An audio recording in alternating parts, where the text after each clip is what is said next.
afternoon, and thank you for watching This Is Now. We begin with this first at noon. The 17-year-old suspect accused in a fatal Makaha shooting back in February has been charged as an adult.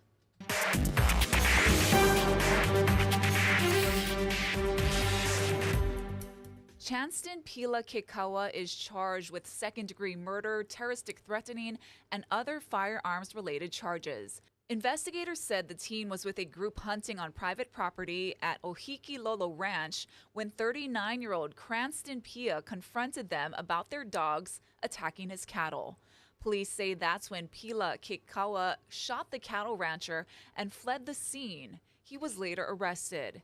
HPD said a waiver decision transferred the juvenile's offenses from family court to the First Circuit Court. Pila Kekawa's bail is set at $1 million. It's a done deal. Less than a day after getting federal approval, Alaska Airlines has already closed its $1.9 billion acquisition of Hawaiian Airlines. Alaska finalized the merger the same day the U.S. Department of Transportation allowed it to. Both airlines will maintain their distinct brands, but leadership will see a noticeable change in management.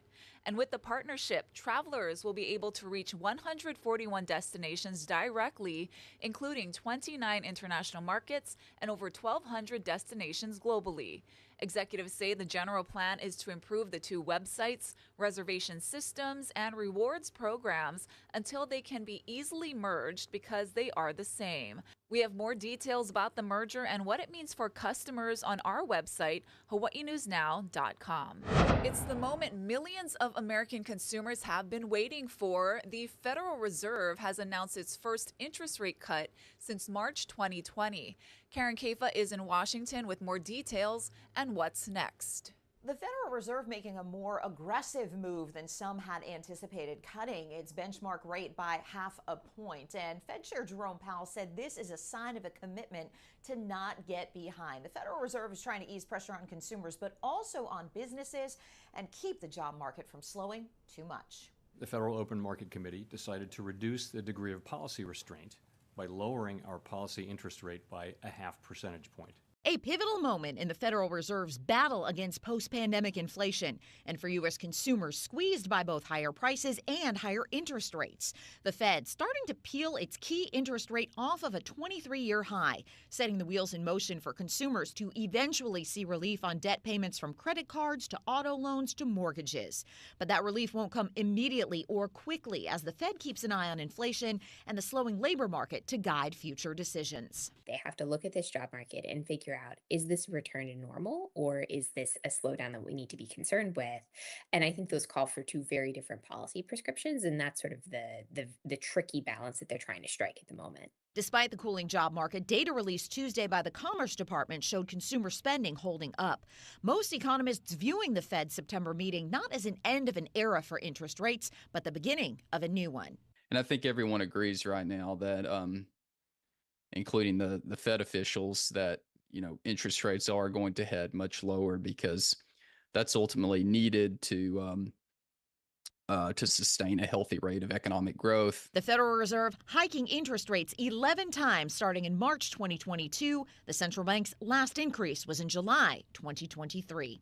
The Federal Reserve also giving its latest outlook on the U.S. economy. They do expect that unemployment will tick up to about 4.4% by the end of this year, but they're also a little bit more optimistic about lowering inflation than maybe they were this summer. The Fed expects to hit that target rate of 2% by 2026. In Washington, I'm Karen Kefa. The FBI searched a Ka'ava home looking for evidence against Ryan Ruths, the man accused of trying to assassinate former President Donald Trump. As Daryl Huff reports, more stories are emerging about run-ins with Ruths from customers of his company. The FBI evidence collection experts arrived here on the scene this morning. All they would say was that they're conducting court-approved activity, apparently acting on a secret search warrant issued in Florida. The evidence experts were at the home for about 6 hours. It was a search that was expected sooner because former resident Ryan Ruths was arrested Sunday. But former Special Agent Tom Simon said the delay wasn't surprising. It's not uncommon for that to take a little bit of time, and it also depends on what's the likelihood that evidence inside that house is going to be destroyed.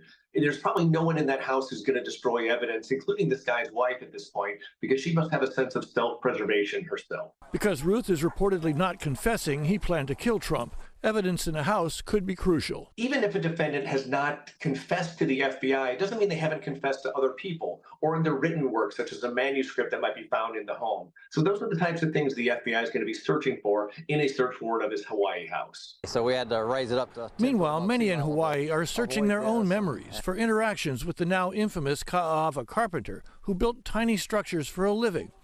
One of them is Saili Levy, who farms vanilla in Laie and hired Ruth to build a display box for his vanilla products at farm fairs. But Ruth was hard to pin down. He said he was in Ukraine trying to help with the war there against Russia. And so that's about the extent of what he was telling me. I didn't want to get too much into it with him. I just wanted him to get started on my project.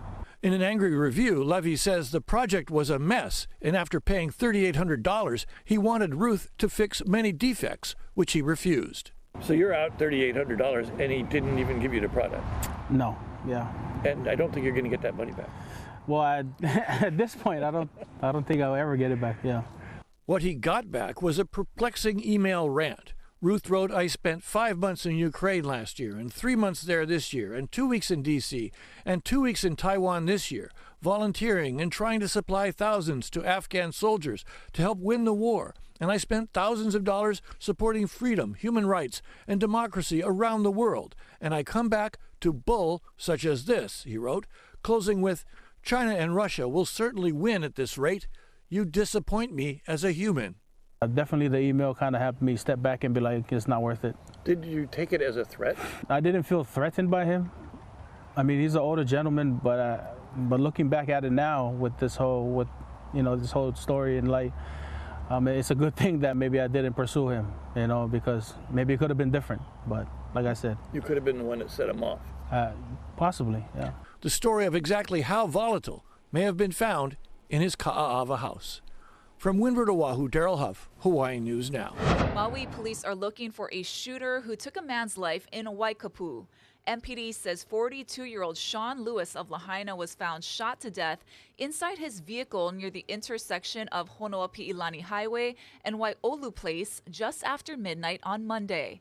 Neighbors tell us they heard cars speeding down the nearby highway, then a loud bang, and witnesses saw someone leave the scene.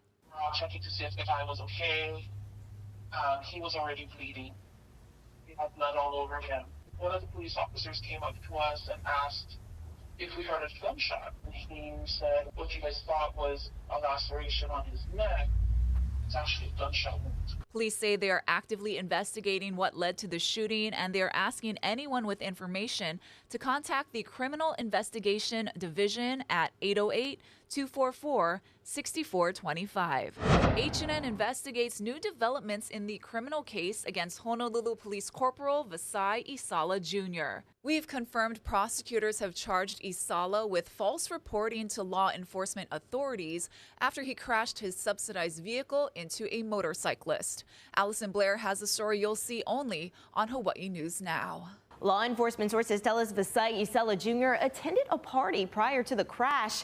Nearly a year later, the Honolulu Police Department still won't say whether the off-duty corporal was suspected of driving under the influence. Meanwhile, a new court filing says Isella knowingly gave police false information. Some of those statements were recorded by his fellow officers' body cameras. HPD body camera video captured Isella Jr. moments after he slammed his subsidized police vehicle into the back of a motorcyclist at a stoplight near Aloha Stadium last September.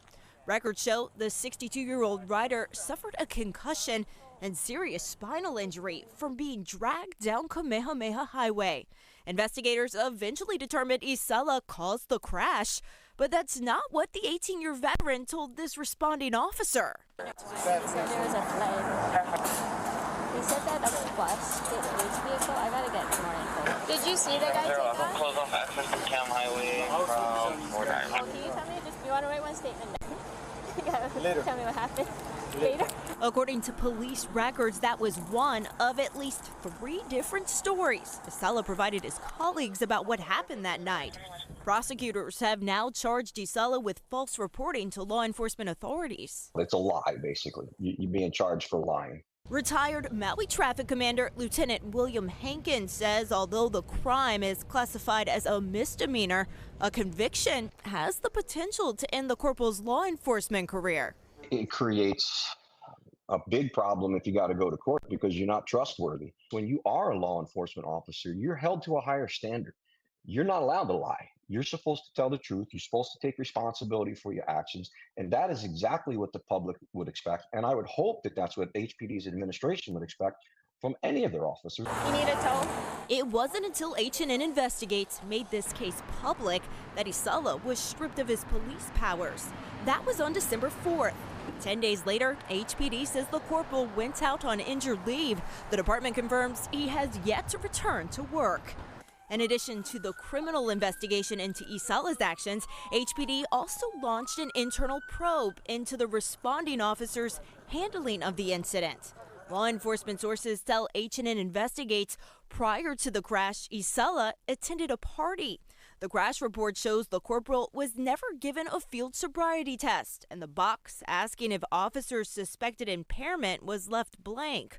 Records also state when the crash scene investigator showed up, Isella was gone, but the report makes no mention as to where he went. HPD still won't tell us if officers drove Isella home after the crash because they suspected he was intoxicated, saying it's still under investigation. One of the things that really jumps out at me is that there was no charges that were brought against him for running into the back of the motorcycle operator. When I look at it, I see blatant inattention to driving at the very least. It's a question we took to HPD. A spokesperson told us that, too, is still under investigation. We tried to reach Isella for comment, but at last check, he still hadn't been served with the penal summons, so his attorney wasn't listed on any of the court records. Meanwhile, the phone number we found for the corporal had been disconnected. For background, this isn't the first time Isella's been under criminal investigation. 8 years ago, he was charged with driving under the influence after hitting a utility pole in Makaha.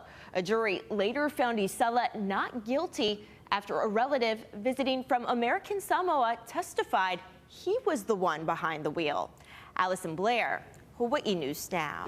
Governor Josh Green is sharing his thoughts on the lockout of nurses at Kapi'olani Medical Center. As he told Spotlight Now, he hopes an agreement will be reached soon. Today on Spotlight Now, we caught up with Governor Green on a number of topics, one of them being the recent labor dispute at Kapi'olani Medical Center. The governor says the Nurses Association has asked him repeatedly to end the lockout. He says that legally he can't do it. I can't break in because it would be abused very quickly by other governors, potentially. And if I were in kind of investing political energy like that, which, like I said, I'm apologizing, but I'm literally not allowed to do it.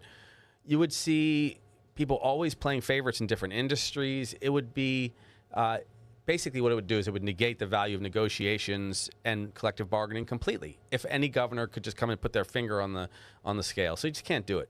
The governor did say that he would be willing to serve as a mediator if both sides want to come to the table at his office. He says he's ready anytime. We also talked about local politics, especially the race for Hawaii County Mayor. For the first time, the governor making it known who he's endorsing in the upcoming election.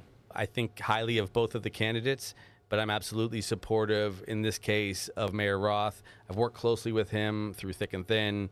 During disasters, when I was lieutenant governor, we were working together already. Mayor Roth has done a very good job, and I don't think people should bounce from their jobs if they're doing well. We covered a lot of ground with the governor, including the Alaska Airlines Hawaiian Airlines merger and a potential new job for Speaker Scott Saiki. Head to Hawaii News Now to watch the full interview. Next week here on Spotlight Now, we will be speaking to Heart CEO Lori Kahikina. Join us 1 o'clock on Tuesday on K5.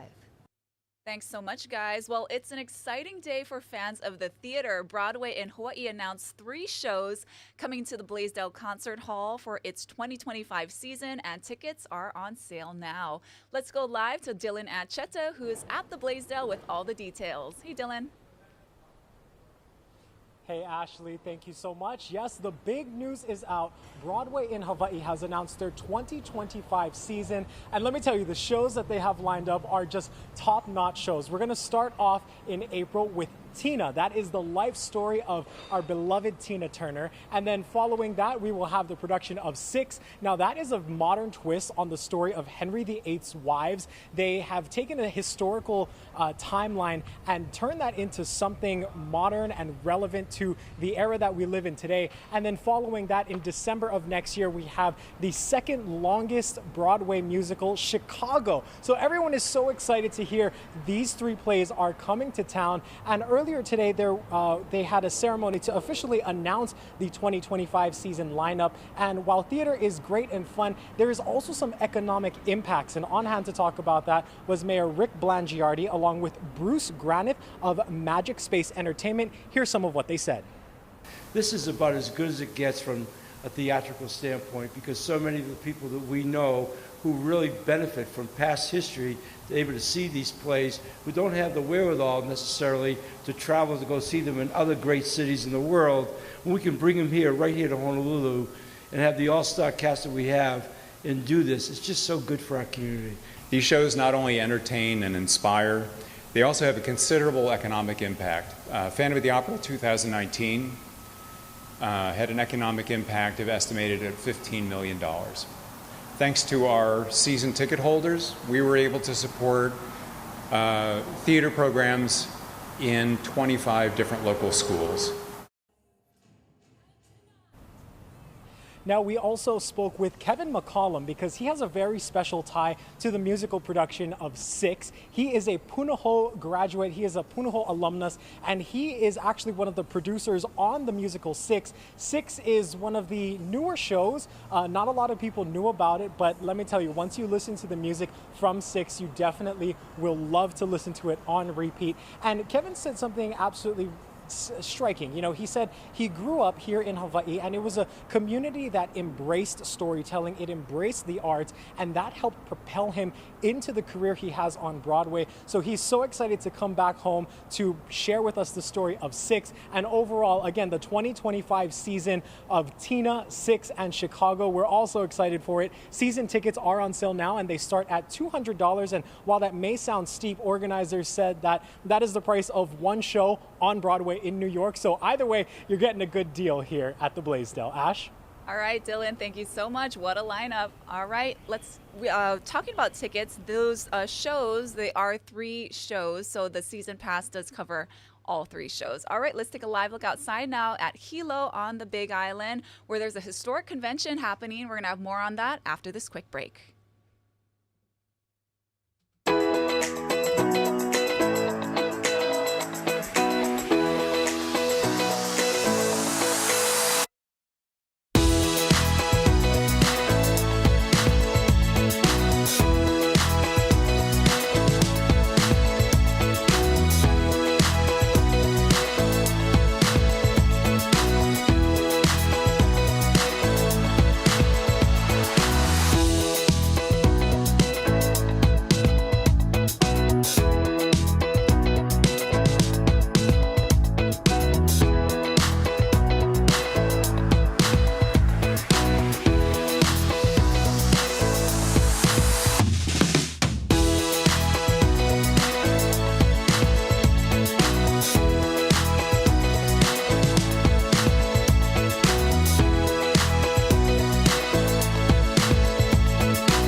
The quiet conditions with regard to hurricanes continue. Remember, we are in the peak of hurricane season, but here in the Central Pacific, even in the East Pacific, things remain rather quiet. Our local weather remains quiet as well. Now, there are a handful of windward showers this morning.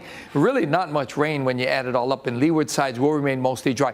And this trade wind weather pattern will continue for the next several days. Winds are slow this morning, but they'll pick up speed, and they'll be running pretty firm by the afternoon. We're talking about maybe 15 to 20 mile-an-hour winds. For most leeward sides, a little bit, for most windward sides, a little bit slower for leeward sides. And we'll likely see fairly dry conditions today after those morning showers dry up. And again, like yesterday, Kona likely see some afternoon pop-up showers into the early evening. And as far as surface, it's going to remain rather small. The biggest waves continue to roll into the east side, but conditions there are pretty choppy. So we've got these brisk and breezy trade winds going into the weekend. Slightly slower winds expected on Monday, but the overall beautiful, mostly dry weather pattern will continue. And again, you can expect just a few overnight and early morning showers for windward areas. Scientists have discovered a new material that's lighting up old fingerprints in a CSI breakthrough. Researchers in the UK hope their detective work will help investigators around the world solve more crimes. Tina Kraus has the details. Fingerprints fascinate PhD student Nick Ross, and he and his chemistry colleagues think they may be on the verge of revolutionizing forensic investigations. What we're hoping is that we'll be able to get fingerprints that current powders can't get. Scientists in the UK and Brazil are studying a fluorescent nanomaterial that could help reveal fingerprints of the past. Conclusive evidence. Police worldwide have been lifting them for more than a century to nab suspects, but as most prints are made of water from sweat and natural oils, they often evaporate, leaving little evidence behind. We should be able to get fingerprints that maybe someone's washed their hands more recently and they've touched something, but they've left less residue behind, but we're going to be able to get that using a more sensitive powder. That sensitive powder is made from a novel nanoparticle researchers say makes it finer than traditional powders, allowing more detail to be captured. With a nanoparticle, we have very small particles, very small pixels, so you can get very fine detail, a very high fidelity image. And experts say less residue is needed for material to stick to all kinds of surfaces, including cash. It's so clear, the fluorescence of the particles are so strong that there's no chance you mistake the detail for the banknote. As fingerprints can hold clues to countless crimes, scientists hope their breakthrough will help detectives crack some cold cases. Tina Kraus, CBS News.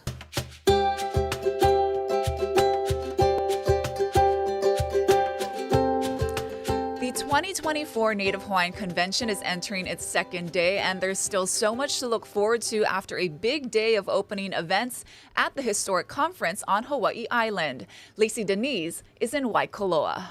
We have a special guest with us. We are talking with Nalani Mika. She is the creative director and producer of Nalani Aloha and our forever Miss Aloha Hula. Good morning, Tita. Aloha, good morning. So good to see you. So good to see you too. So tell us about Nalani Aloha, this new show. Yes, Nalani Aloha, we're so proud of it. It's an all hula, all Hawaiian music show in partnership with the Hyatt Regency Waikiki. And it's brought to us by CNHA, Council for Native Hawaiian Advancement, and Experience Kilohana. And it's a part of the whole regenerative tourism concept, you know, that we really want to try to get everybody on board, you know, here in Hawaii. And so we're just so proud of it because we get to showcase our culture. Yeah. And you are also going to be on a panel discussion later on today. Yes, I'm actually moderating a panel discussion, and the topic is halau compared to show.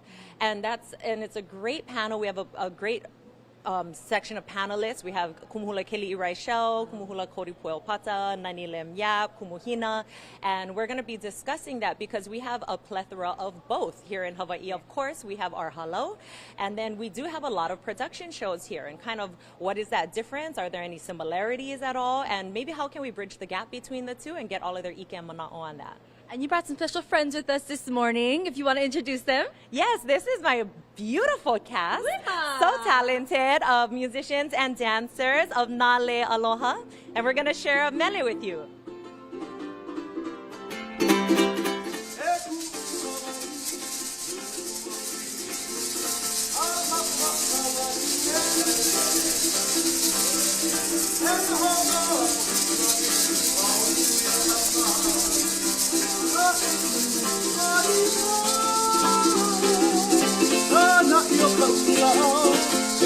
Aloha.